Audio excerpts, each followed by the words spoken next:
Thank you for joining us for our Faerie Tales Podcast. This is a Monster Guys podcast presentation. My name is DC McGannon, and I'm here with C. Michael McGannon. And tonight we'll be sharing with you two classic Irish folk tales. Stay tuned after the reading of both stories for a brief discussion about the topics. Our first story tonight is by an anonymous author titled The Witch of Rathdowney. It was about 80 years ago, in the month of May, that a Roman Catholic clergyman near Rathdowney, in the Queen's County, was awakened at midnight to attend a dying man in a distant part of the parish.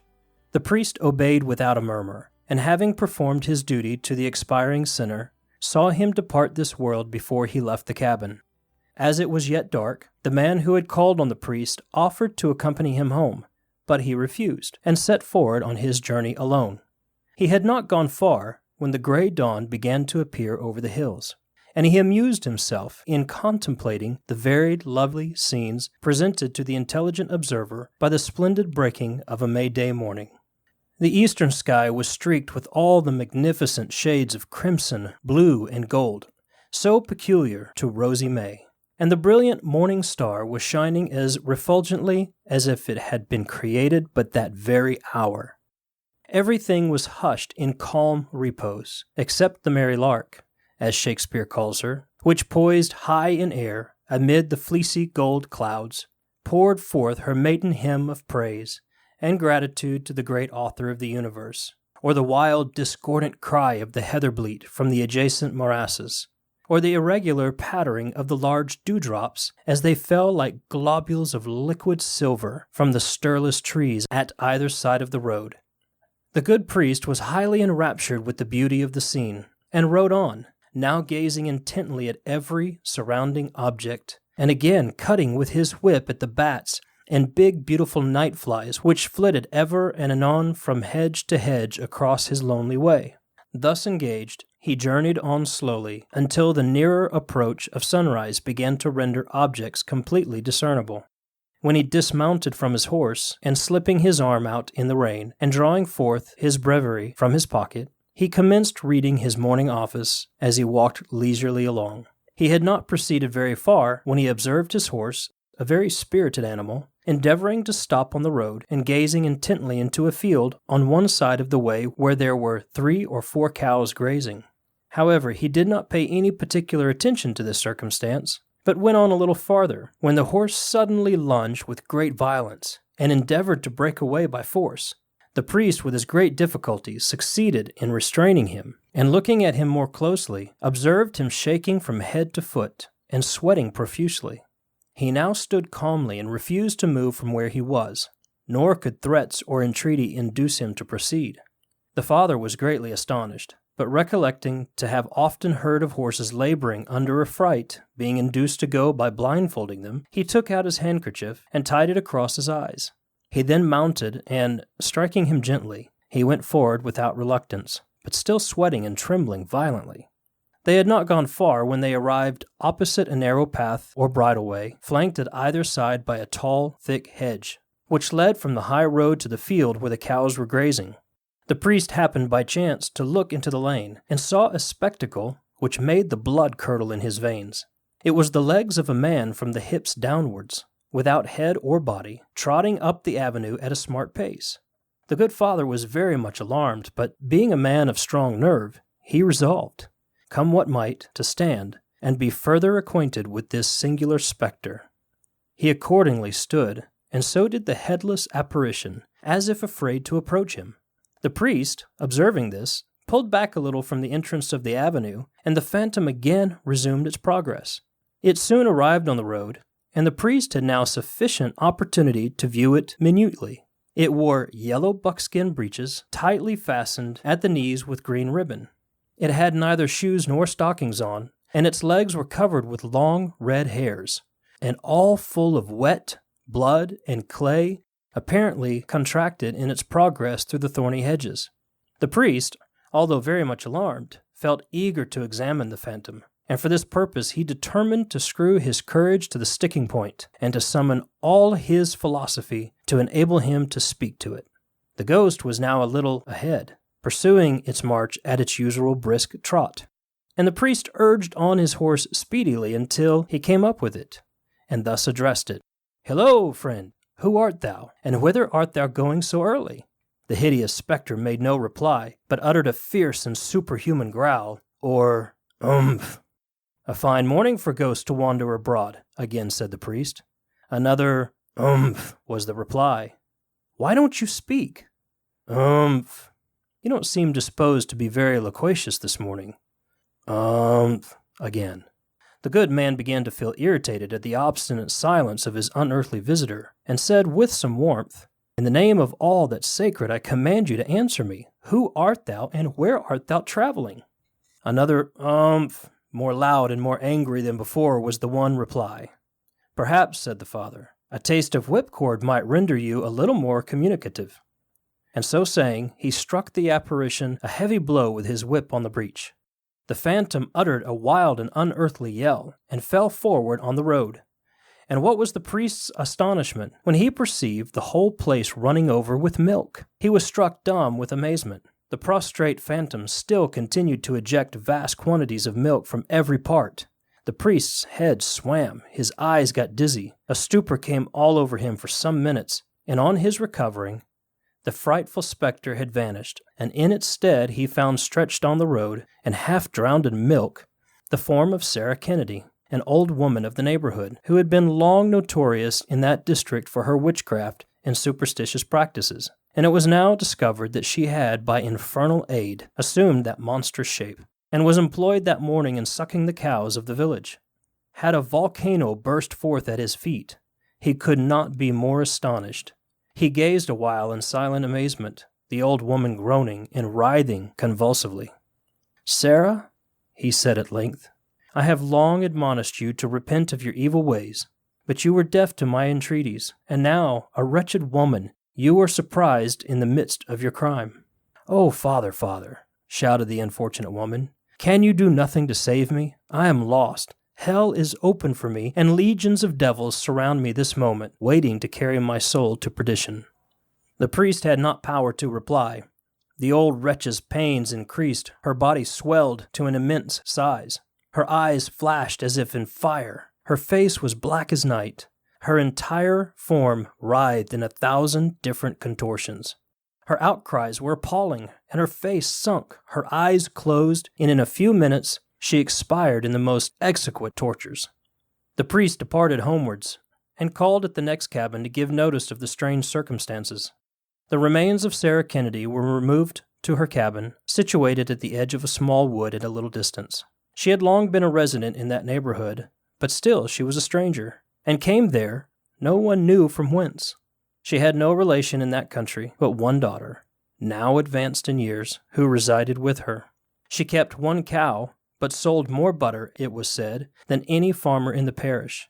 It was generally suspected that she acquired it by devilish agency, as she never made a secret of being intimately acquainted with sorcery and fairyism. She professed the Roman Catholic religion, but never complied with the practices enjoined by that church, and her remains were denied Christian sepulture, and were buried in a sandpit near her own cabin. On the evening of her burial, the villagers assembled and burned her cabin to the earth. Her daughter made her escape and never after returned.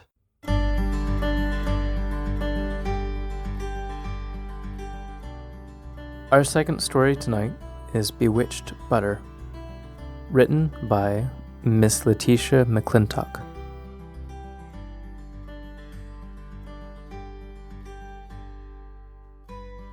Not far from Rathmullen lived, last spring, a family called Hanlon, and in a farmhouse, some fields distant, people named Doherty.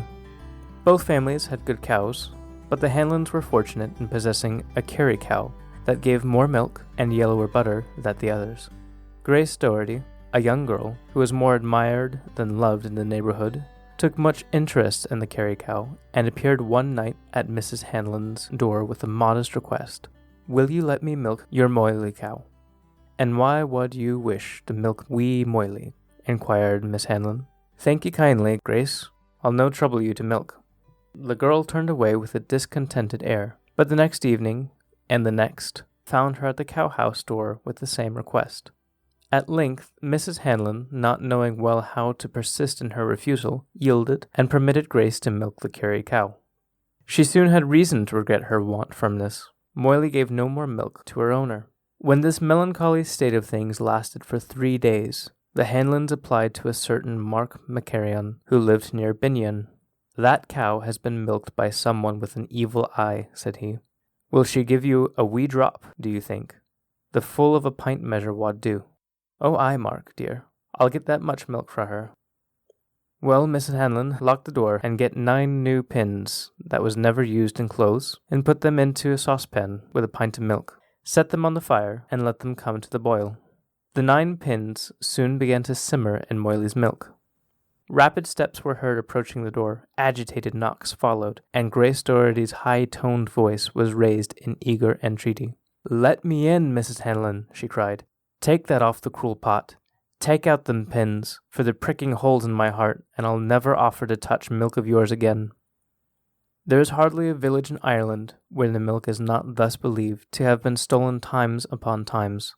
There are many counter-charms. Sometimes the coulter of a plough will be heated red-hot, and the witch will rush in crying out that she is burning. A new horseshoe or a donkey shoe, heated and put under the churn with 3 straws if possible, stolen at midnight from over the witch's door, is quite infallible.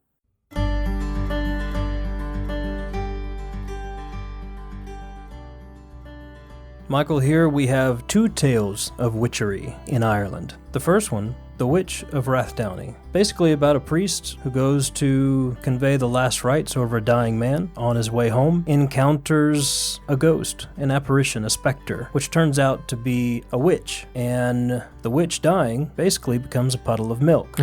So saying because whenever he whipped her and she died, she basically exuded milk. Almost like Wizard of Oz, but without the bucket of water, Yeah, I guess. it really was. So it's interesting. And then your story, the second story that you read, also had to do with milk and butter. So this is a common theme throughout fairy tales, especially in Ireland, with regards to witches. Milk and butter. It definitely is. Back then, butter and milk were the livelihood of the Irish people. So a lot of... And let me just say, the Irish have amazing butter. They do. They really do. Amazing butter. I mean, that's kind of why. Our listeners should know that.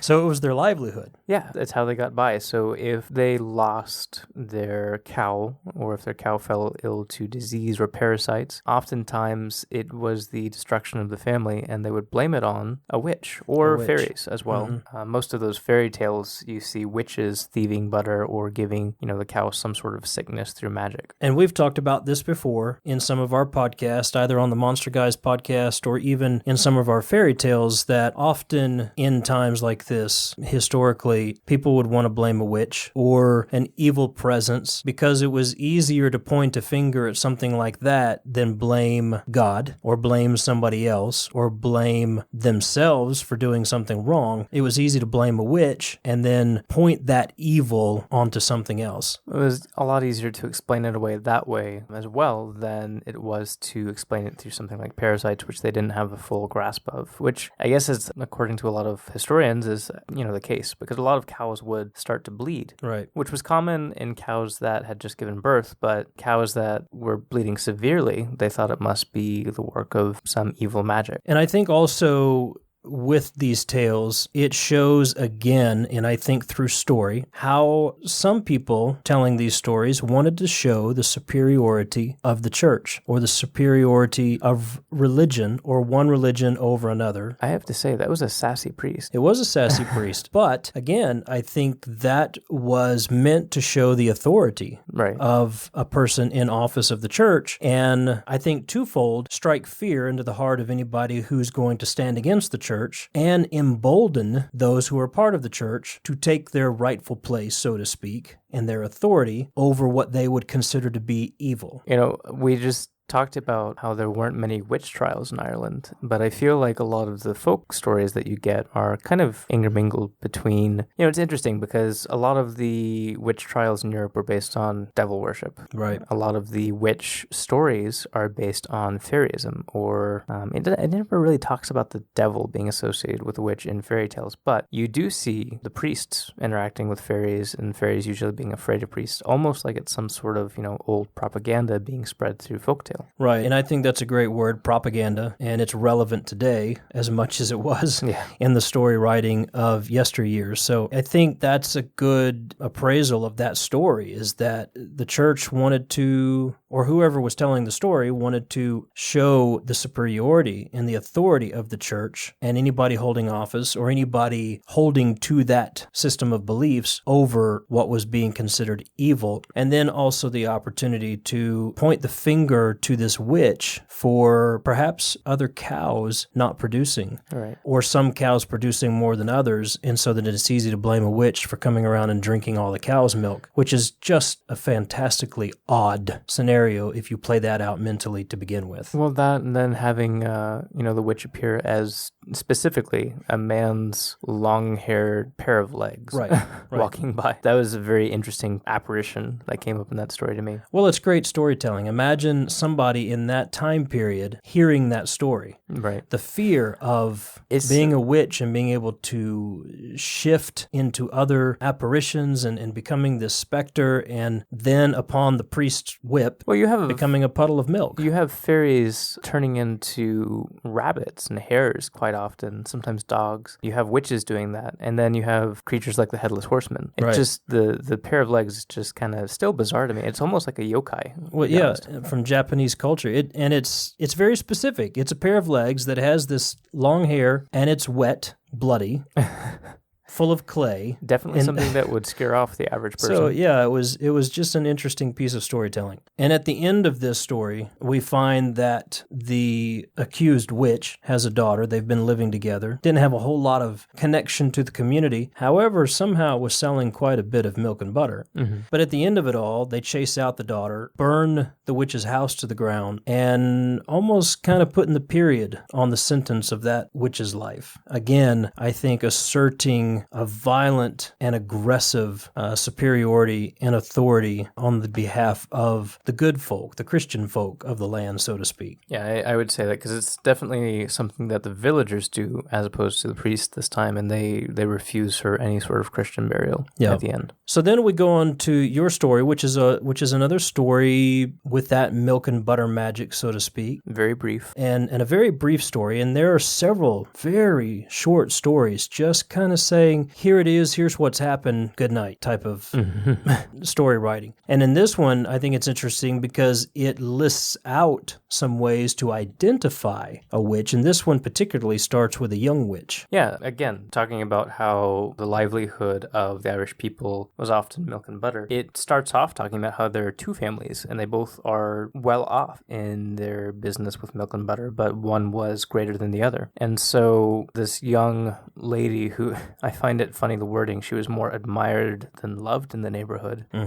which kind of gives a sense that she was feared. Takes a liking to the cow, and it's obvious that she's trying to sabotage that other family. What's interesting to me about this story is it's very abrupt. It basically shows her rushing in agony because of the ritual that the fairy doctor has prescribed. Right. But at the end of all of that... How does one get that job? A fairy doctor? The fairy doctor. I don't know. He or she shows up in several different stories, and they're always very eccentric. But at the end of the story, you have this thick paragraph of just a couple brief descriptions of how to deal with witches. And you have a lot of these rituals, and they all seem slightly different in each story, but they all kind of have the same ingredients, I want to say, or the same elements or the same motif. And it's usually about boiling something or burning something red hot, and it has to do with some sort of metal, like the horseshoe or pins and needles or part of a plow. And this one particularly is interesting to me because of the whole aspect of milk and butter magic. Some stories talk about boiling the pins and needles in a pot of water, or taking the horseshoe from a witch's this door and putting that in a pot of water. This one actually says boil the milk itself from your cow and stick some pins and needles in there. And that was a more direct link, I think, than some of those other stories have, just because of the nature of the evil eye, if you want to call it that. And I must say that I really enjoy the title of this one,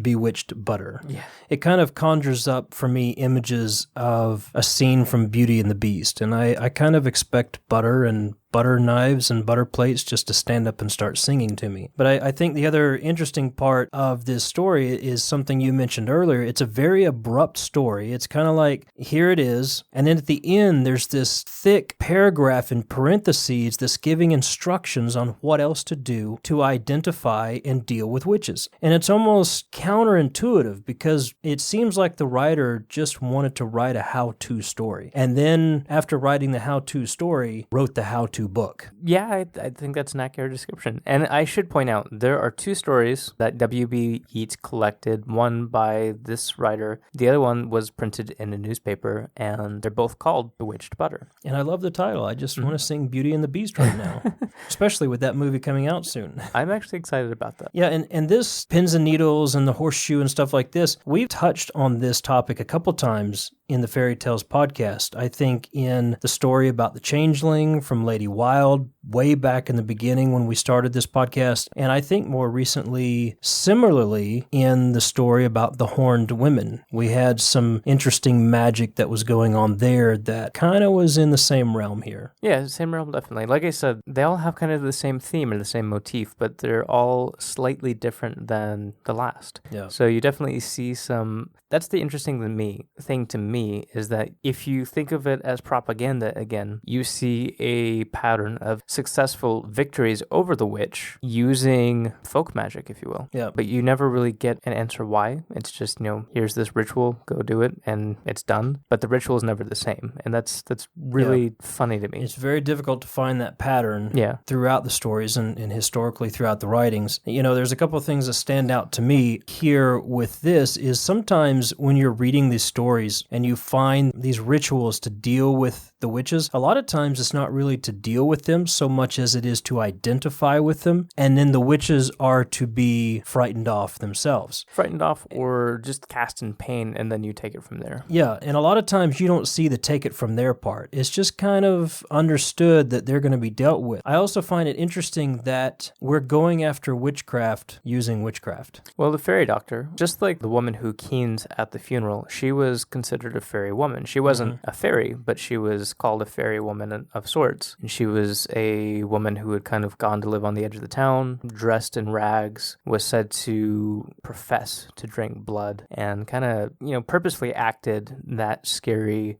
eccentric, almost like a witch herself. Fairy doctors were kind of similar. They were eclectic, they were eccentric, they were odd, but they were there to save you from the fairies, kind of like a witch doctor. But again, I find it interesting that we're using means of witchcraft to defeat means of witchcraft. It's almost like we'll give this person a license to practice, and the rest of you, we're gonna take you out and string you up for it. Well, yeah. So it's a double standard, and I think it's a double standard, a little bit there, such as when you find the double standard dealing with religion and politics in stories like this, and especially some of the stuff we've been talking about witches in our main podcast the last few weeks. There's always this double standard, and who is it that's given license and for what end? So it's an interesting trail to follow sometimes. Yeah, I'd say that's fair enough. And you do see that in other cultures as well, just like the wizards in Russia that we were talking about, who would do battle with the witches. So yeah, that's kind of a common thing that you see where you have this magician of sorts that is benign battling the forces of evil, for lack of a better term. I think all in all, pulled these stories out of a political or religious discussion, and it's just good storytelling. Definitely. It's fascinating, short little stories that are very entertaining. Quirky with their length, for sure. Just to see a pair of legs walking down the road that are muddy and bloody and hairy I mean, that's just interesting. And then you hit it with a whip, and it turns And then into it turns witch, into which witch and turns into milk. A bloating woman who turns into milk. It's almost comical, but it's just good storytelling. Yes, definitely. So I hope you've enjoyed these 2 stories this week. A little bit of a double feature. As always, you can find us at themonsterguys.com. Talk to us through our contact page or Facebook, Twitter, Instagram. Just look us up at The Monster Guys. We'd love to hear from you. If you have stories that you found or written and would like to share with us, we'd love to hear from you. Continue the discussion with us. In the meantime, have a nice piece of toast and Irish butter, which, by the way, inside joke, if you don't know, Michael here believes that toast and butter is the optimal food for the apocalypse. No, that's toast with butter and honey. With butter and honey. I'm sorry. Okay. So just make sure your butter is not bewitched. Good night, everyone. Good night.